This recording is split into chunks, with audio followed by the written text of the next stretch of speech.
नमस्कार, मैं Priyadarshan Kumar civil service sports channel पे आपका स्वागत है। आज हम लोग 66 बीपीएससी प्रीलिम्स के टेस्ट पेपर 2 पर चर्चा करेंगे।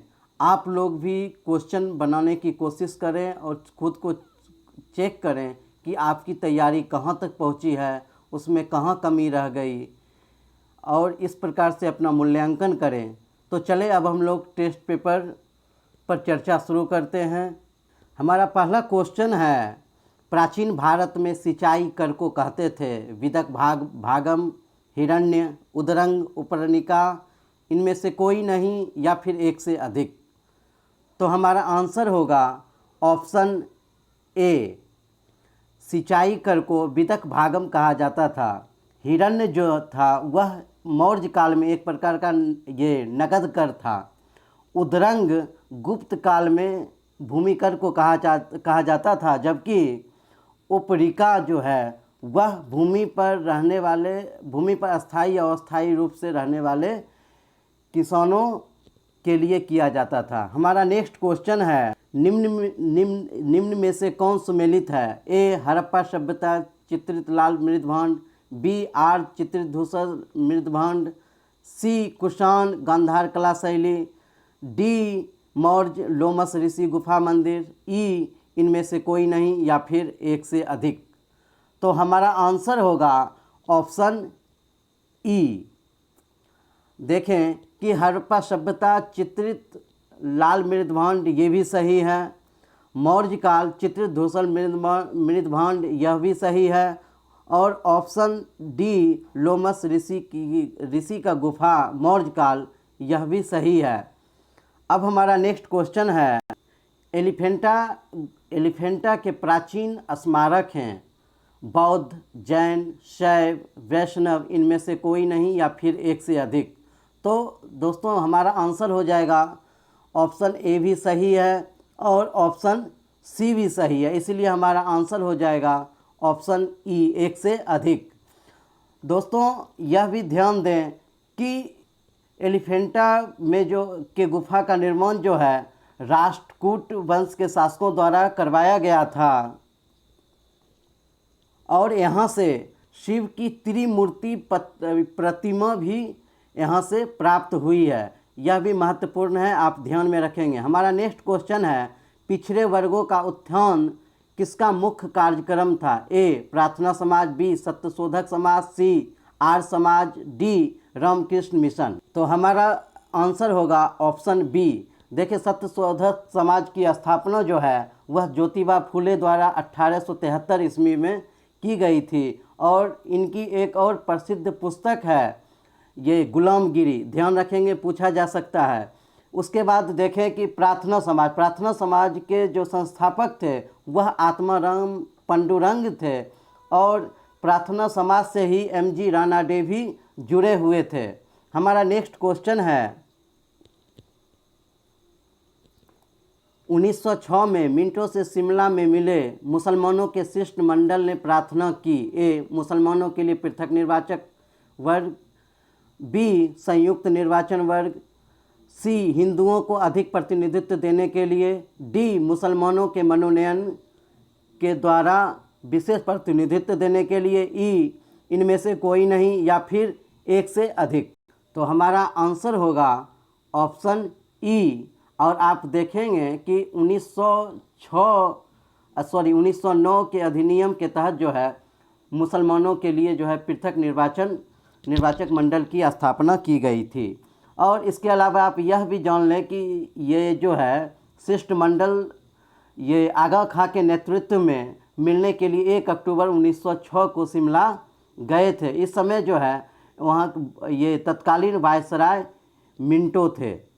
हमारा नेक्स्ट क्वेश्चन है, भारतीय राष्ट्रीय कांग्रेस का प्रथम विभाजन कब हुआ था?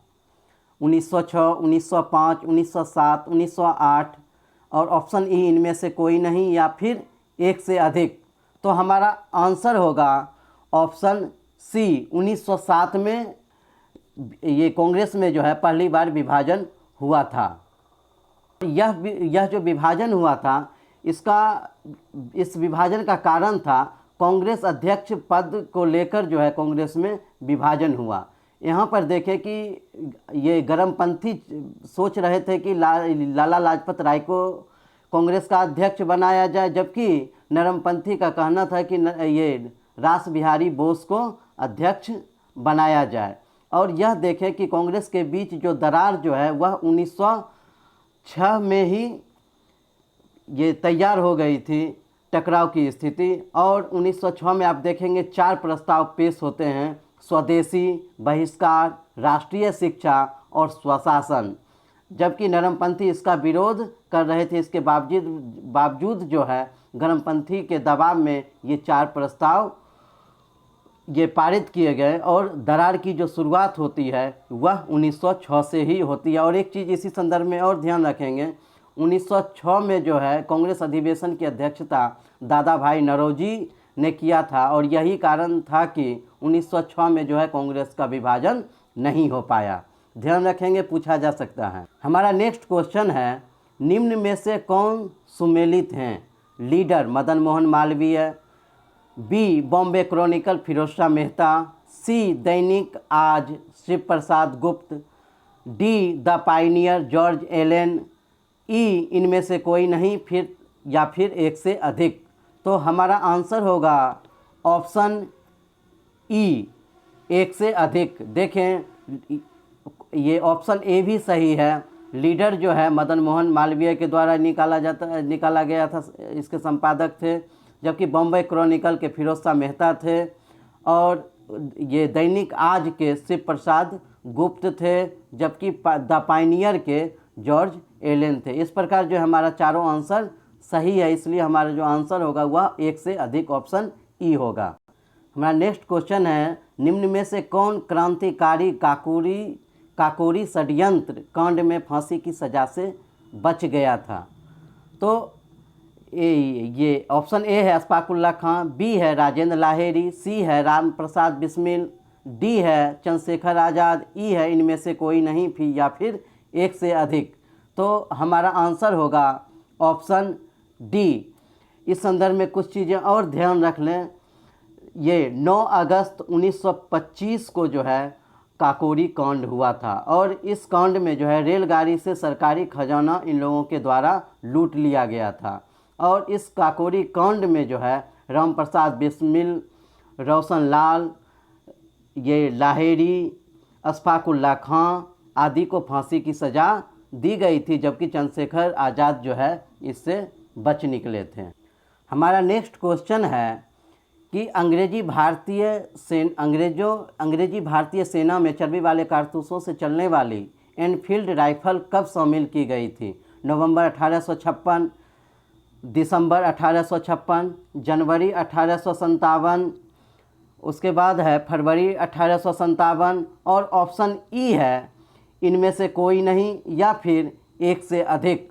तो हमारा आंसर होगा दिसंबर 1856। ध्यान रखें, पूछा जा सकता है। हमारा नेक्स्ट क्वेश्चन है, निम्न यात्रियों में से भारत आने का अनुक्रम रहा? ए है इब्न बतूता, ट्रेवर्नियर, अलबरूनी, मनुची, बी है मनुची, इब्न बतूता, अलबरूनी, ट्रेवर्नियर, सी है अलबरूनी, इब्न बतूता, ट्रेवर्नियर, मनुची, डी है अलबरूनी, इब्न बतूता, मनुची, ट्रेवर्नियर, और ऑप्शन ई है इनमें से कोई नहीं या फिर एक से अधिक।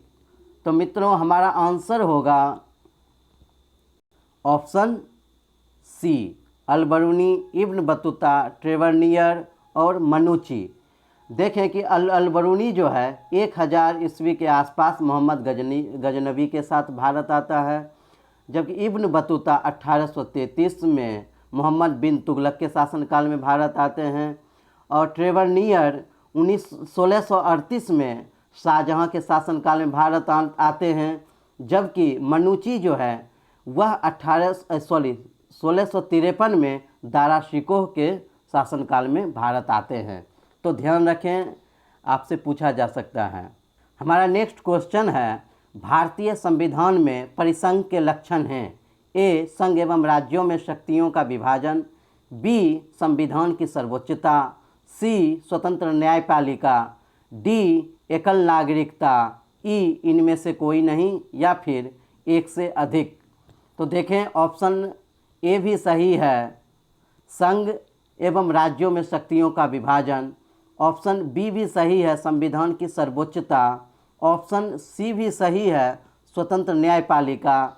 जबकि ऑप्शन ई एकल नागरिकता है, वह परिसंघ का लक्षण नहीं है, बल्कि यह जो है वह एकात्मकता के लक्षण है, ध्यान रखिएगा। और परिसंघ के एक और लक्षण है, वह है लिखित संविधान, ध्यान रखिएगा, पूछा जा सकता है। इसीलिए हमारा जो आंसर होगा वह आंसर होगा ऑप्शन ई, एक से अधिक। हमारा नेक्स्ट क्वेश्चन है, पंडित जवाहरलाल नेहरू द्वारा संविधान सभा में उद्देश्य प्रस्ताव कब पेश किया गया? ए 13 दिसंबर 1946, बी 13 नवंबर 1946, सी 13 दिसंबर 1946, डी 13 नवंबर 1946, ई इनमें से कोई नहीं या फिर एक से अधिक। तो हमारा आंसर होगा ऑप्शन ए, 13 दिसंबर 1946 को जवाहरलाल नेहरू द्वारा संविधान सभा में ये उद्देश्य प्रस्ताव पेश किया गया, जिसे संविधान सभा द्वारा 22 जनवरी 1947 को स्वीकार किया गया। हमारा नेक्स्ट क्वेश्चन है, निम्न में से कौन सा क्रम सही है? ए समाजवादी, पंथनिरपेक्ष, गणतांत्रिक, प्रजातंत्र। बी समाजवादी, पंथनिरपेक्ष, लोकतांत्रिक, गणराज्य। सी समाजवादी, प्रजातांत्रिक, पंथनिरपेक्ष, गणराज्य। डी प्रजातांत्रिक, समाजवादी, पंथनिरपेक्ष, गणराज्य। ई इनमें से कोई नहीं या फिर एक से अधिक। तो हमारा आंसर होगा ऑप्शन बी। आप लोग भी खुद बनाने की कोशिश करें और आत्ममूल्यांकन करने की कोशिश करें। तो हमारा आंसर हो जाएगा ऑप्शन बी, समाजवादी, पंथनिरपेक्ष, गणराज्य होगा। हमारा नेक्स्ट क्वेश्चन है, ये संविधान की प्रस्तावना में किस न्याय की चर्चा नहीं की गई है? ए सामाजिक न्याय की, बी आर्थिक न्याय की, सी राजनीतिक न्याय की, डी लोकतांत्रिक न्याय की, और ई इनमें से कोई नहीं या फिर एक से अधिक। तो हमारा आंसर होगा ऑप्शन डी, यह गलत है। प्रस्तावना पढ़ेंगे तो उसमें दिया हुआ है सामाजिक, आर्थिक और राजनीतिक न्याय, इसलिए हमारा आंसर जो है वह डी होगा। लोकतांत्रिक न्याय की चर्चा जो है वह प्रस्तावना में नहीं की गई है। हमारा नेक्स्ट क्वेश्चन है, निम्न में से कौन सुमेलित है? ए विधि का शासन इंग्लैंड से लिया गया है, बी विधि द्वारा स्थापित प्रक्रिया जापान से लिया गया है, ऑप्शन सी समवर्ती सूची ऑस्ट्रेलिया से लिया गया है, ऑप्शन डी मूल अधिकार अमेरिका से लिया गया है, ऑप्शन ई इनमें से कोई नहीं या फिर एक से अधिक। आप लोग भी बनाने की कोशिश करें और चेक करें कि कितना सही होता है। तो हमारा आंसर होगा ऑप्शन ई, एक से अधिक। ये ऑप्शन ए भी सही है, विधि का शासन जो है वह इंग्लैंड से लिया गया है। ऑप्शन बी विधि द्वारा स्थापित प्रक्रिया जापान से लिया गया है, यह भी सही है। ऑप्शन सी समवर्ती सूची ऑस्ट्रेलिया से लिया गया है, यह भी सही है। और मूलाधिकार अमेरिका से लिया गया है, यह भी सही है। इसलिए जो हमारा जो आंसर होगा वह ऑप्शन ई होगा, एक से अधिक। एक चीज़ और मित्रों ध्यान रखें कि इसका जो है पीडीएफ वह ये यूट्यूब के ये डिस्क्रिप्शन में आपको उपलब्ध मिलेगा, ये टेलीग्राम का लिंक, आप वहाँ से भी लिंक से जुड़ सकते हैं और उसके द्वारा जो है वह सॉफ्ट कॉपी भी वहाँ से आप ले सकते हैं, पीडीएफ के माध्यम से डाउनलोड कर सकते हैं और खुद भी बना सकते हैं। हमारा नेक्स्ट क्वेश्चन है, भारतीय संविधान के निर्माण के समय संवैधानिक सलाहकार कौन थे?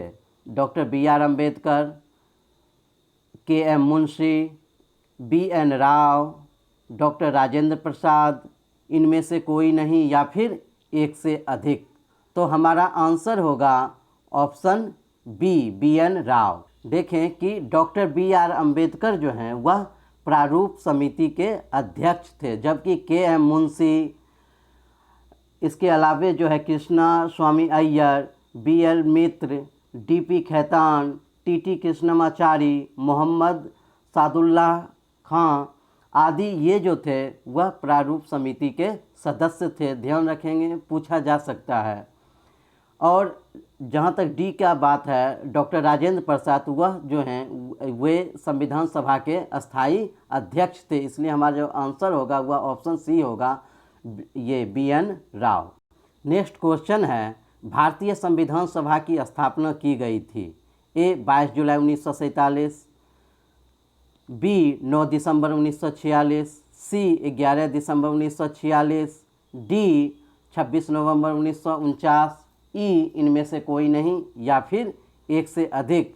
तो भारतीय संविधान सभा की स्थापना जो है इसकी पहली बैठक 9 दिसंबर 1946 को की गई थी। और यह भी ध्यान रखें कि इसी दिन डॉक्टर सच्चिदानंद सिन्हा को संविधान सभा का अस्थायी अध्यक्ष चुना गया था। और ठीक इसके 2 दिन बाद 11 दिसंबर 1946 को डॉक्टर राजेंद्र प्रसाद को संविधान सभा का अध्यक्ष चुना गया। और आगे देखें कि 26 नवंबर 1949 को ही हमारा जो है वह संविधान लागू हुआ था। और 22 जुलाई 1947 को राष्ट्रीय ध्वज के रूप में, तिरंगा को राष्ट्रीय ध्वज के रूप में स्वीकार किया गया था।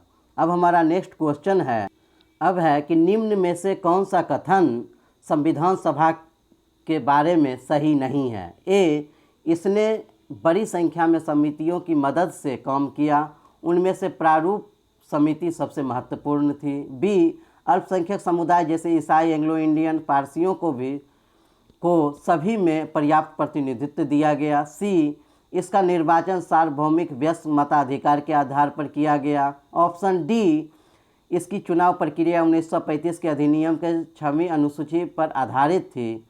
कर, संपत्ति, शैक्षणिक योग्यता के कारण मताधिकार सीमित था। ऑप्शन ई, इनमें से कोई नहीं, या फिर एक से अधिक। तो हमारा आंसर जो होगा वह आंसर होगा ऑप्शन सी, क्योंकि यह ऑप्शन गलत है। इसलिए कि संविधान सभा के सदस्यों का निर्वाचन जो है वह प्रांतीय विधानसभा के सदस्यों द्वारा अप्रत्यक्ष रूप से चुना गया था। इसलिए हमारा जो ऑप्शन सी है वह गलत है, बाकी चारों ऑप्शन जो है वह सही है। अब हमारा नेक्स्ट क्वेश्चन है, निम्नलिखित में से कौन सुमेलित है। सलाहकार समिति सरदार पटेल, बी मूल अधिकार उप समिति JB कृपलानी, ऑप्शन सी अल्पसंख्यक उप समिति SC मुखर्जी, डी संचालन समिति डॉक्टर राजेंद्र प्रसाद, ई इनमें से कोई नहीं, या फिर एक से अधिक। तो हमारा आंसर होगा ऑप्शन ई। देखिए, ए भी सही है, सलाहकार समिति सरदार पटेल, बी भी सही है, मूल अधिकार उप समिति JB कृपलानी, सी भी सही है, SC मुखर्जी, और डी भी सही है, संचालन समिति के अध्यक्ष डॉक्टर राजेंद्र प्रसाद थे। और एक चीज़ और ध्यान रखें कि यह जो सलाहकार समिति थी जिसकी अध्यक्षता सरदार पटेल कर रहे थे, यह इन दोनों उपसमिति, मूल अधिकार उपसमिति और अल्पसंख्यक उपसमिति दोनों के संयुक्त रूप से अध्यक्ष थे। हमारा नेक्स्ट क्वेश्चन है, किस वर्ष जनगण मन को भारत के राष्ट्रगान के रूप में स्वीकार किया गया। 26 नवंबर 1949, बी 26 जनवरी 1950, सी 24 जनवरी 1950, डी 26 दिसंबर 1949। तो हमारा आंसर होगा ऑप्शन सी 24 जनवरी 1950। 26 नवंबर 1949 को हमारा संविधान लागू हुआ। 26 जनवरी 1950 को पूर्ण रूप से हमारा संविधान लागू हुआ। और तो इस प्रकार जो है हमारा आंसर होगा ऑप्शन सी।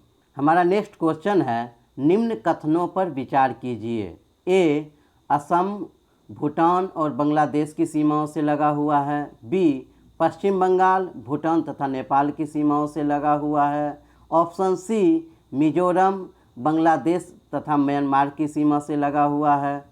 ऑप्शन डी, मणिपुर म्यांमार की सीमा से लगा हुआ है। और ऑप्शन ई, इनमें से कोई नहीं, या फिर एक से अधिक। तो हमारा आंसर होगा ऑप्शन ई, एक से अधिक। ए भी सही है। और बी भी सही है, मिजोरम बांग्लादेश म्यांमार से जुड़ा हुआ है। सी भी सही है, मणिपुर जो है सिर्फ म्यांमार से लगा हुआ इसका सीमा क्षेत्र है, इसलिए हमारा ऑप्शन हो जाएगा ऑप्शन ई, एक से अधिक। देखें कि बांग्लादेश की सीमा के साथ, सीमा से लगा हुआ जो भारतीय राज्य है वह है मिजोरम, त्रिपुरा, असम, मेघालय, पश्चिम बंगाल। ध्यान रखेंगे, पूछा जा सकता है। अब हमारा नेक्स्ट क्वेश्चन है, भारत के किन राज्यों की सीमा 3 देशों से लगती है? ए सिक्किम, बी पश्चिम बंगाल, सी मिजोरम, डी त्रिपुरा, ई इनमें से कोई नहीं, या फिर एक से अधिक। तो हमारा जो आंसर होगा वह होगा ऑप्शन ए, सिक्किम की जो सीमा है वह चीन, नेपाल, भूटान तीनों से लगती है। हमारा नेक्स्ट क्वेश्चन है, भारत और पाकिस्तान के बीच सीमा निर्धारित की गई थी? ड्यूरेंड रेखा, मैकमोहन रेखा, मैगिनोट रेखा, रेड क्लिफ और ई इनमें से कोई नहीं, या फिर एक से अधिक। तो हमारा आंसर होगा ऑप्शन डी, भारत और पाकिस्तान की जो सीमा है, सीमा रेखा है वह रेड क्लिफ है। और आगे देखें कि ड्यूरेंड रेखा जो है वह भारत और अफ़गानिस्तान के बीच है, मैकमोहन रेखा भारत और चीन के बीच है, और मैगिनोट रेखा फ्रांस और जर्मनी के बीच है। ध्यान रखेंगे, पूछा जा सकता है। हमारा नेक्स्ट क्वेश्चन है, किसके द्वारा भारत श्रीलंका से अलग होता है? मन्नार की खाड़ी, बी पाक जल डमरू मध्य, सी खंभात की खाड़ी, डी कच्छ की खाड़ी। तो हमारा जो आंसर होगा वह आंसर होगा ऑप्शन बी, पाक जल संधि द्वारा जो है भारत श्रीलंका से अलग होता है।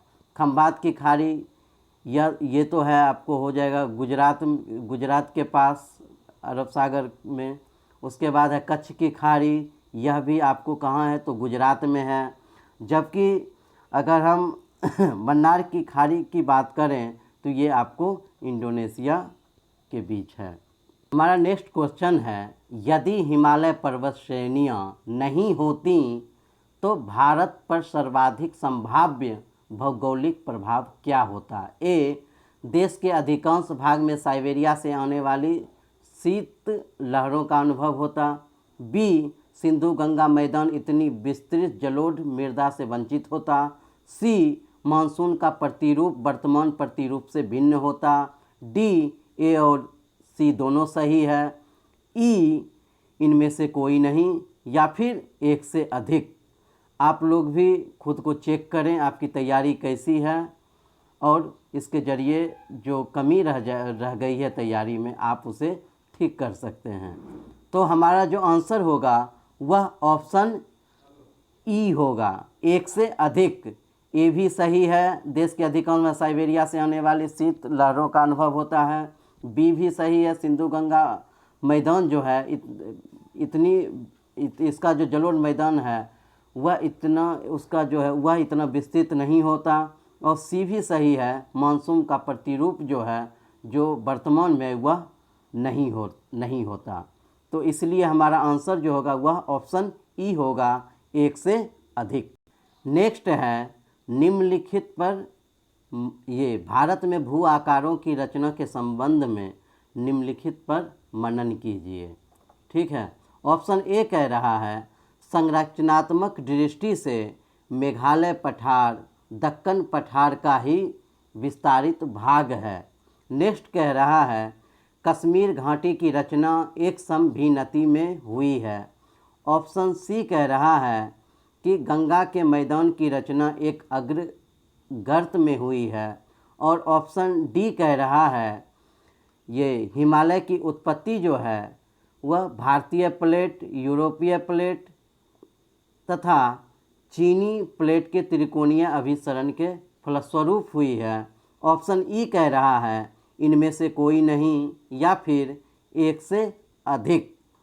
तो देखें कि ऑप्शन ए भी सही है, संरचनात्मक दृष्टि से मेघालय पठार दक्कन पठार का ही विस्तारित भाग है। नेक्स्ट कह रहा है कश्मीर की घाटी की रचना एक समभिन्नति से हुई है, ये भी सही है। ऑप्शन सी कह रहा है गंगा के मैदान की रचना एक अग्रगर्त में हुई है, ये भी सही है। और ऑप्शन डी कह रहा है हिमालय की उत्पत्ति भारतीय प्लेट, यूरोपीय प्लेट तथा चीनी प्लेट के त्रिकोणीय अभिसरण से हुई है। यह जो ऑप्शन है ऑप्शन डी वह गलत है, क्योंकि भारतीय ये हिमालय की जो उत्पत्ति है वह भारतीय प्लेट और यूरेशियन प्लेट के टकराने से हुई है, न कि ये भारतीय प्लेट, यूरोपीय प्लेट या चीनी प्लेट। तो ध्यान रखेंगे भारतीय प्लेट और यूरेशियन प्लेट के टकराने से जो है हिमालय की उत्पत्ति हुई है। तो हमारा आंसर होगा ऑप्शन ई, एक से अधिक। नेक्स्ट कह रहा है हिमालय की रचना समांतर वलय श्रेणियों से हुई है, जिसमें से प्राचीनतम श्रेणी है शिवालिक हिमालय, बी निम्न हिमालय, सी बृहत हिमालय, डी धौलाधर श्रेणी, ई इनमें से कोई नहीं, या फिर एक से अधिक। तो हमारा आंसर होगा ऑप्शन सी बृहत हिमालय, इनमें से बृहत हिमालय होगा। ठीक है, अब देखें कि ये वलयों की तीव्रता एवं निर्माण की आयु के आधार पर हिमालय को 4 श्रेणियों में विभाजित किया गया। पहला है ट्रांस हिमालय, दूसरा है बृहत हिमालय, और तीसरा है लघु हिमालय जिसे मध्य हिमालय भी कहा जाता है, और चौथा है शिवालिक। और सबसे नवीनतम अगर इसमें पूछा जाए तो सबसे नवीनतम क्या होगा? शिवालिक हिमालय। और इनमें सबसे प्राचीनतम जो होगा वह होगा बृहत हिमालय, ध्यान रखेंगे। नेक्स्ट कह रहा है हिमालय का पर्वत पदीय प्रदेश है, ए ट्रांस हिमालय, बी शिवालिक, सी बृहत हिमालय, डी अरावली, ई इनमें से कोई नहीं, या फिर एक से अधिक। तो हमारा जो आंसर होगा वह होगा ऑप्शन बी शिवालिक। शिवालिक जो है वह शिवालिक हिमालय का सबसे दक्षिणी भाग है। हमारा नेक्स्ट क्वेश्चन है जहाँ पूर्वी घाट और पश्चिमी घाट मिलते हैं वहाँ निम्नलिखित में से कौन सी पहाड़ियाँ अवस्थित हैं? ए अन्नामलाई, बी कार्डामम, सी नीलगिरी, डी सेवराय, ई इनमें से कोई नहीं, या फिर एक से अधिक। तो हमारा जो आंसर होगा वह होगा ऑप्शन सी नीलगिरी। ये एक चीज़ और ध्यान रखें, यह नीलगिरी जो है तमिलनाडु और केरला के बीच स्थित है, और यह पूर्वी घाट और पश्चिमी घाट को भी विभाजित करता है, दोनों ध्यान में रखेंगे। हमारा नेक्स्ट क्वेश्चन है छोटा नागपुर का पठार है, ए अग्रगंभीर, बी एक गर्त, सी एक पदस्थली, डी एक संप्राय, ई इनमें से कोई नहीं, या फिर एक से अधिक। तो हमारा आंसर होगा ऑप्शन ए। आप लोग भी बनाएं और ख़ुद का मूल्यांकन करें। और वह इसलिए अग्रगंभीर होगा क्योंकि इस पठार की प्रत्येक दिशा में सोपान मिलते हैं, और पठार में ढाल 3 स्कार्पों के रूप में पाए जाते हैं, अतः यह जो है एक अग्रगंभीर पठार है। हमारा नेक्स्ट क्वेश्चन है प्रकृति की सबसे छोटी कोशिका कौन सी है? ए माइकोप्लाज्मा, बी शुतुरमुर्ग का अंडा, सी न्यूरॉन, डी डर्मोसाइट, ई इनमें से कोई नहीं, या फिर एक से अधिक। तो प्रकृति की सबसे छोटी कोशिका जो है वह है माइकोप्लाज्मा, जबकि शुतुरमुर्ग का अंडा जो है वह प्रकृति की सबसे बड़ी कोशिका है, और न्यूरॉन जो है वह मानव शरीर की सबसे छोटी कोशिका है, जबकि डर्मोसाइट मानव शरीर की सबसे छोटी कोशिका न्यूरॉन है, और मानव शरीर की सबसे बड़ी कोशिका जो है वह डर्मोसाइट है, ध्यान रखेंगे, पूछा जा सकता है। नेक्स्ट क्वेश्चन है मानव में WBC वाइट ब्लड कॉर्पस का व्यास होता है? ए 0.007 mm, बी 0.009 mm, सी 0.003 mm, डी 0.004 mm, ई इनमें से कोई नहीं या फिर एक से अधिक।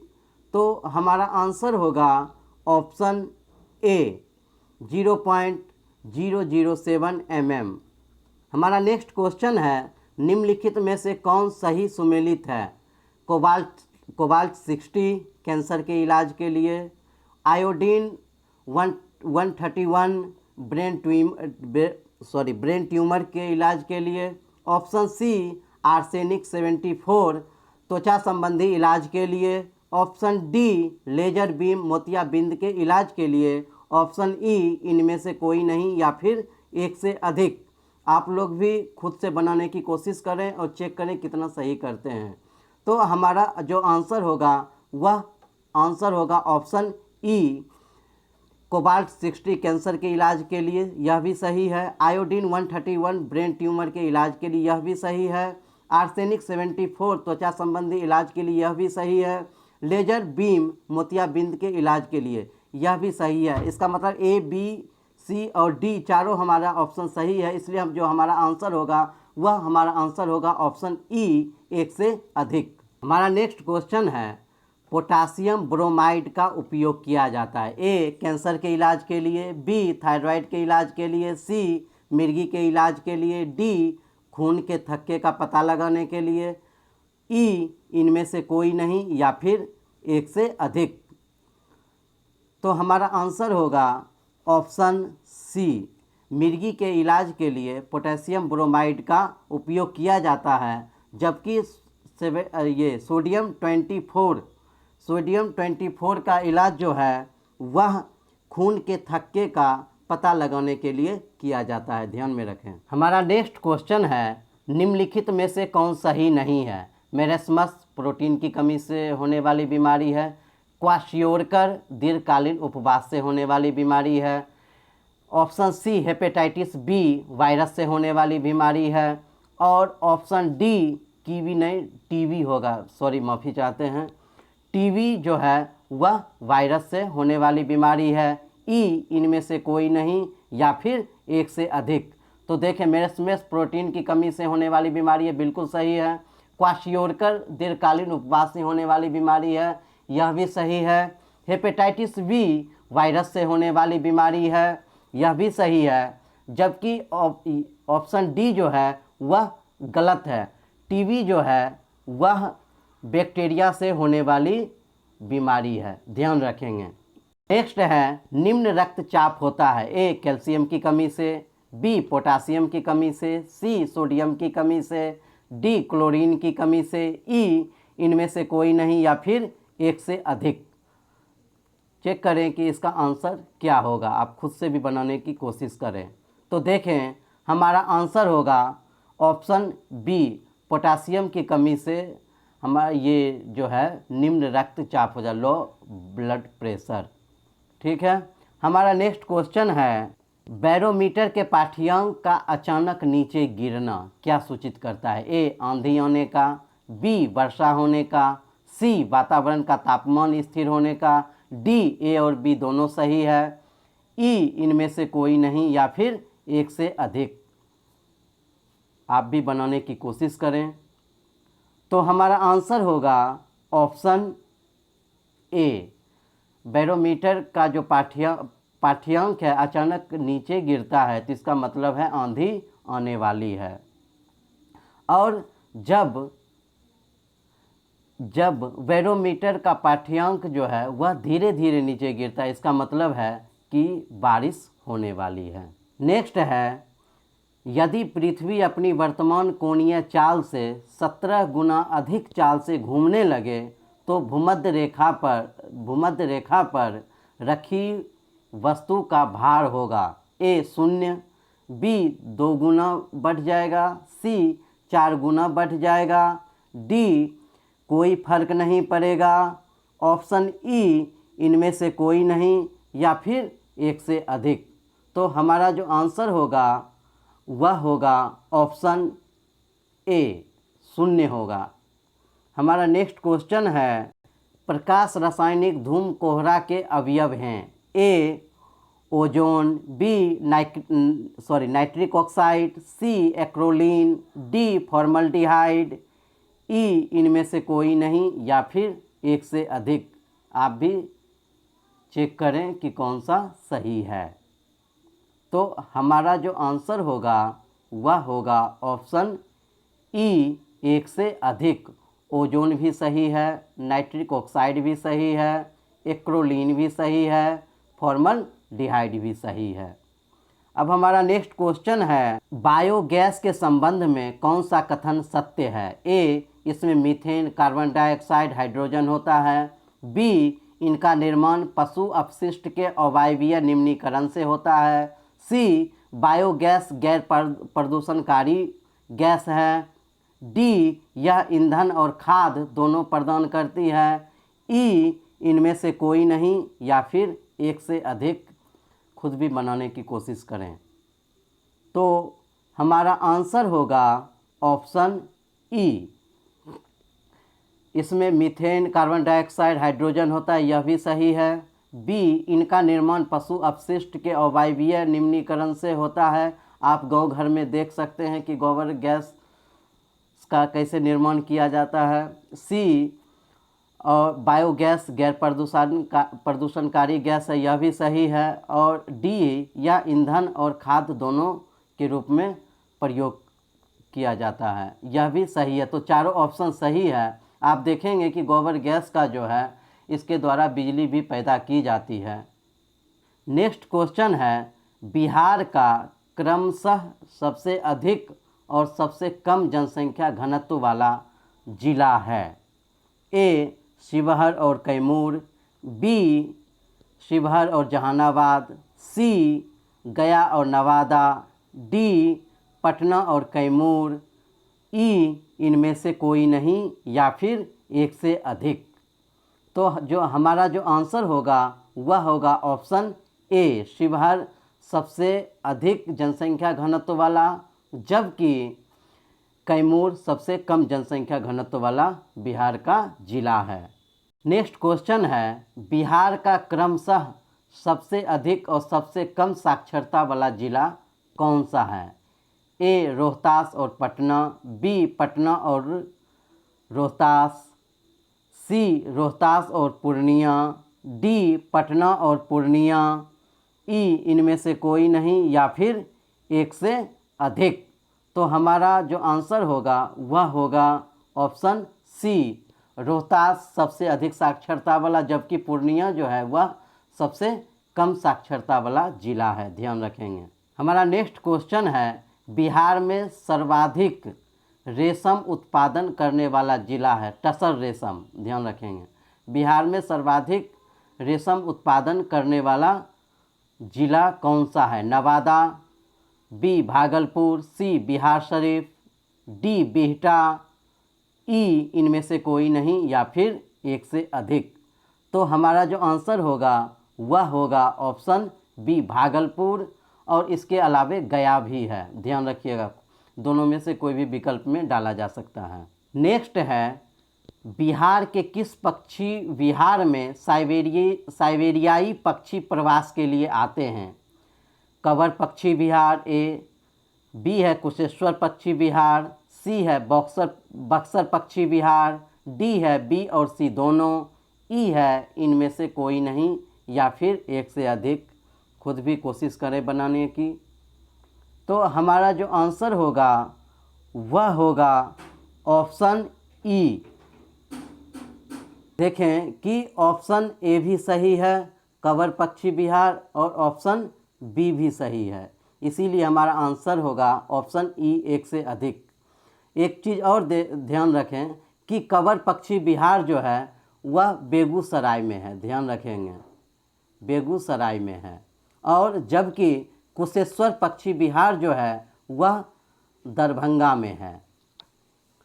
हमारा नेक्स्ट क्वेश्चन है, निम्न में से कौन सुमेलित है। ब्रह्मकुंड राजगीर, सप्तधरा कुंड राजगीर, सी लक्ष्मण कुंड मुंगेर, डी सीट कुंड मुंगेर, ई इनमें से कोई नहीं या फिर एक से अधिक।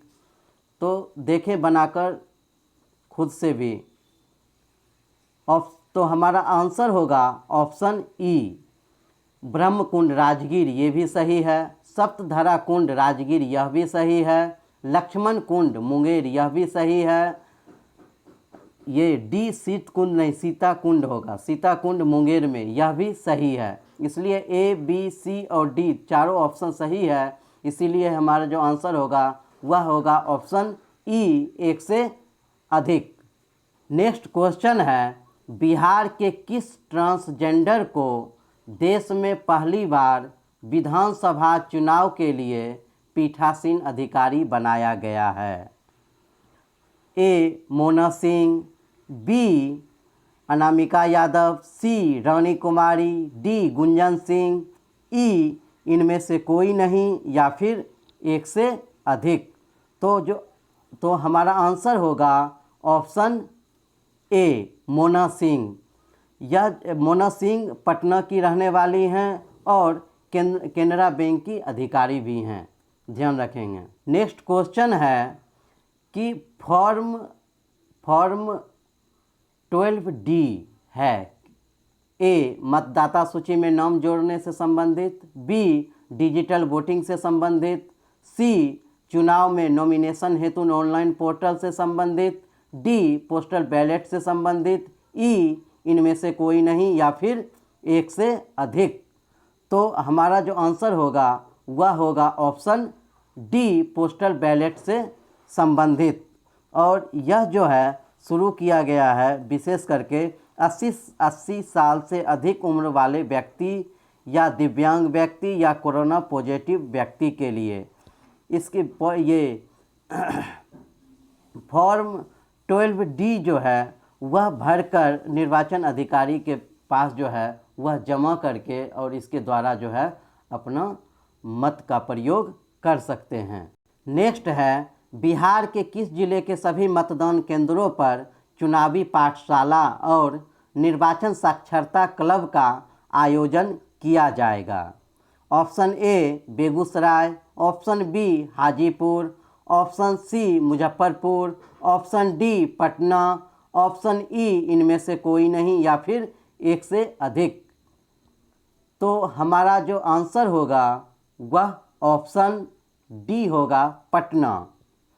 और इस संदर्भ में एक चीज़ और ध्यान रखें, पटना प्रमंडल के अंतर्गत 6 डिस्ट्रिक्ट्स आते हैं और यहाँ जो है कुल 14 विधानसभा है पटना जिले के अंदर। नेक्स्ट देखें कि हाल ही में प्रधानमंत्री नरेंद्र मोदी द्वारा बिहार में कितनी राशि का घर तक फाइबर योजना की शुरुआत की गई है?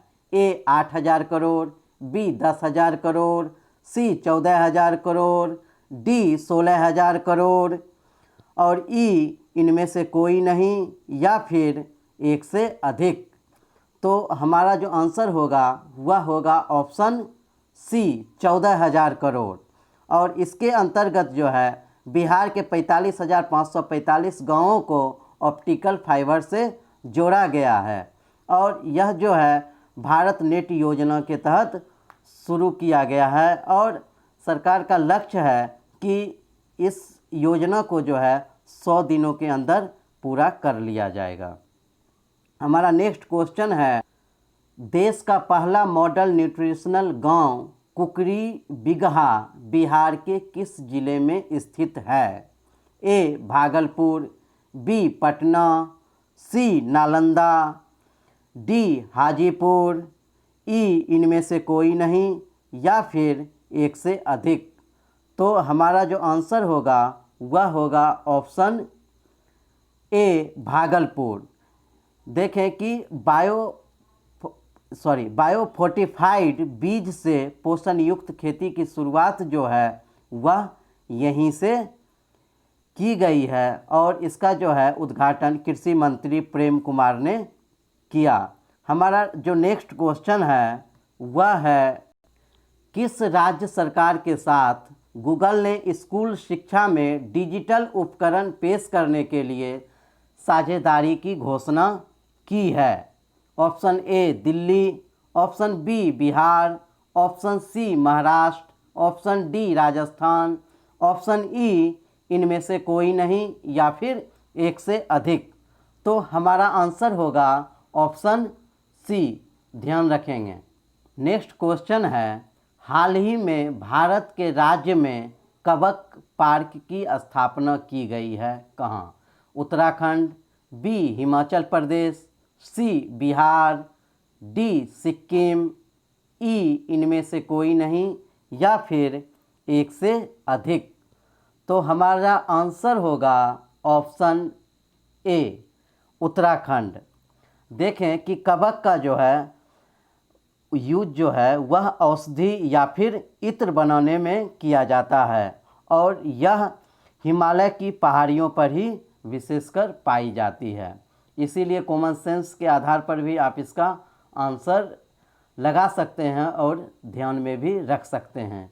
तो हमारा नेक्स्ट क्वेश्चन है, हाल ही में युवाओं को नौकरी की तलाश करने में मदद करने के उद्देश्य से कौशल कनेक्ट फोरम पोर्टल किस राज्य ने शुरू किया है? ए दिल्ली, बी बिहार, सी कर्नाटक, डी पश्चिम बंगाल, ई इनमें से कोई नहीं या फिर एक से अधिक। तो हमारा जो आंसर होगा वह होगा ऑप्शन सी, कर्नाटक के द्वारा। और यह देखें कि इससे पहले जो है सर्वप्रथम दिल्ली सरकार के द्वारा इस प्रकार का जो है पोर्टल शुरू किया गया था और उसका नाम था रोजगार बाजार पोर्टल। और इसी का जो है कॉपी जो है वह कर्नाटक में शुरू किया गया है, कौशल कनेक्ट फोरम पोर्टल, ध्यान रखेंगे। नेक्स्ट है, हाल ही में किस संस्था के द्वारा डेयर टू ड्रीम 2.0 प्रतियोगिता का शुभ आरंभ किया गया है? ए इसरो द्वारा, बी DRDO द्वारा, सी ICMR द्वारा, डी नाबार्ड द्वारा और ई इनमें से कोई नहीं या फिर एक से अधिक। तो हमारा आंसर होगा ऑप्शन बी, DRDO द्वारा। और यह जो है यह डेयर टू ड्रीम 2.0 यह DRDO के द्वारा पूर्व राष्ट्रपति APJ अब्दुल कलाम की 5वीं पुण्यतिथि पर शुरू की गई है। नेक्स्ट है, टाइगर स्टेटस रिपोर्ट 2018 के अनुसार दुनिया का कितना प्रतिशत बाघ भारत में पाया जाता है? ए 20%, बी 40%, सी 80%, डी 70% और ई इनमें से कोई नहीं या फिर एक से अधिक। तो हमारा जो आंसर होगा वह होगा ऑप्शन डी, 70%। और एक चीज़ और ध्यान रखें कि भारत के 3 राज्यों मध्य प्रदेश, कर्नाटक और उत्तराखंड में सबसे अधिक बाघों की संख्या है। हमारा नेक्स्ट क्वेश्चन है, वैश्विक ऊर्जा सूचकांक 2020 में भारत का स्थान क्या है? ऑप्शन ए 100वां स्थान, ऑप्शन बी 99, सी 74वां स्थान, डी 89वां स्थान और ऑप्शन ई इनमें से कोई नहीं या फिर एक से अधिक। तो हमारा जो आंसर होगा वह होगा ऑप्शन सी, 74वां स्थान है भारत का। और यह जो है वैश्विक ऊर्जा सूचकांक यह रिपोर्ट वर्ल्ड इकोनॉमिक फोरम द्वारा जारी किया जाता है, ध्यान में रखेंगे। हमारा क्वेश्चन है कि वैश्विक शांति सूचकांक 2020 में भारत का स्थान क्या है? एक 139 में, बी 140 में, सी 141 में, डी 142 में, ई इनमें से कोई नहीं या फिर एक से अधिक। तो हमारा जो आंसर होगा वह होगा ऑप्शन ए, 139वें स्थान पर भारत है वैश्विक शांति सूचकांक 2020 द्वारा जारी इंडेक्स में। और यह जो है, अगर यह भी पूछा जा सकता है कि वैश्विक शांति सूचकांक में पहले स्थान पर कौन है, तो आइसलैंड। और यह भी पूछा जा सकता है कि यह जो रिपोर्ट है किसके द्वारा जारी किया जाता है, तो यह भी ध्यान रखें कि institute for economic and peace द्वारा। नेक्स्ट क्वेश्चन है, स्वच्छ सर्वेक्षण 2020 में 1 लाख से कम आबादी वाले शहरों के सबसे स्वच्छ शहर का पुरस्कार किसे दिया गया है? ए कराड, बी लोनावाला, सी मैसूर, डी कलपक्कम, ई इनमें से कोई नहीं, या फिर एक से अधिक। तो हमारा जो आंसर होगा वह होगा ऑप्शन ए कराड। और यह भी पूछा जा सकता है कि कराड किस राज्य में पड़ता है, तो हमारा आंसर होगा महाराष्ट्र। और नेक्स्ट क्वेश्चन यह भी पूछा जा सकता है कि यह किस मंत्रालय के द्वारा जारी किया जा सकता है। ध्यान रखें कि केंद्रीय आवास एवं शहरी विकास मंत्रालय के द्वारा। तीसरा क्वेश्चन इसमें यह भी बन सकता है कि यह रिपोर्ट किसके द्वारा जारी किया गया है, तो ध्यान रखें यह रिपोर्ट हरदीप पुरी के द्वारा जारी किया गया है। नेक्स्ट क्वेश्चन है, देश में सबसे बड़े स्वदेशी, ध्यान रखेंगे अंडरलाइन कर ले, स्वदेशी परमाणु ऊर्जा संयंत्र कहाँ शुरू किया गया है? ए तारापुर, बी काकरापार, सी कैगा, डी कलपक्कम, ई इनमें से कोई नहीं, या फिर एक से अधिक। तो हमारा आंसर होगा ऑप्शन बी काकरापार। यह भी ध्यान रखें कि पूछा जा सकता है कि काकरापार जो है किस राज्य में है, तो काकरापार गुजरात में है। और इस स्वदेशी परमाणु ऊर्जा संयंत्र के द्वारा कुल 700 मेगावाट जो है वह बिजली का उत्पादन किया जाएगा, ध्यान रखें। हमारा नेक्स्ट क्वेश्चन है और अंतिम क्वेश्चन है कि खेलो इंडिया यूथ गेम्स 2021 की मेजबानी कौन सा राज्य करेगा? ए आंध्र प्रदेश, बी बिहार, सी हरियाणा, डी दिल्ली, ई इनमें से कोई नहीं, या फिर एक से अधिक। तो हमारा आंसर होगा ऑप्शन सी हरियाणा, ध्यान रखेंगे। तो मित्रों, कुल 60 क्वेश्चन का डिस्कशन आज हमने किया और आप लोग भी मूल्यांकन करेंगे कि इन 60 क्वेश्चंस में से आपने कितने क्वेश्चन को सही किया है। और इसके ज़रिए जो है आप सेल्फ असेसमेंट कर सकते हैं कि हमारी तैयारी में कहाँ कमी रह गई, कहाँ चूक रह गई, और इसके माध्यम से उन कमियों, उन चूकों को आप दूर कर सकते हैं। तो हमारा जो है आज का यह डिस्कशन यहीं पर समाप्त होता है। आपको यह टेस्ट पेपर कैसा लगा आप अपने कमेंट के माध्यम से बताएं। और इसी के साथ अब हम जो है यह पेपर जो है ये टेस्ट सेकेंड वह समाप्त होता है। अब हम ठीक नेक्स्ट वीक जो है टेस्ट पेपर 3 के साथ आपके सामने उपस्थित होंगे। हमारे चैनल सिविल सर्विस स्पॉट को लाइक करें, सब्सक्राइब करें और कमेंट करें, और बेल आइकन को प्रेस करना ना भूलें, क्योंकि इसके माध्यम से आपको नेक्स्ट वीडियो जब भी अपलोड किया जाएगा तो इसकी सूचनाएं आप तक पहुंच जाएंगी। हमसे और हमारे चैनल सिविल सर्विस स्पॉट से जुड़ने के लिए आप लोगों का बहुत बहुत धन्यवाद। नमस्कार।